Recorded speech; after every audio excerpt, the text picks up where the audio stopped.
friends ए चलते आंबर आचार बनवा ये अल्प आंब नहीं 10 ରୁ 12टा भाई आंब नहीं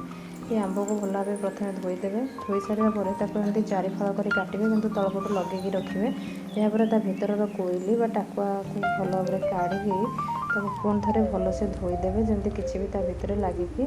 न रहे देखो ये भाव में काढ़ी देदेली सब जगह भितर यापर भल भाव धोईकी सजे ये भाव में आपने काटिकी रखिए यापाई एवं मसला आम प्रस्तुत करवा से मसला गुड़िक हूँ जीरा सोरिष पानमधुरी सुखिला लंका और अल्प मेथी सोरिषटा को आम खरार सुखेकी गुंड करवा आउ सब मसला को गरम करके हल्का उषुम कर गुंड करवा गुंड कर सारापर जब किसी खदड़ थी आम कौन करवा चलईदे यापर से गुड़ आ तेल देकी भल भाव चकटी आम भितर से मसला को पूरेकी गोटे जार रखीदे सबुदिन ये 15 ରୁ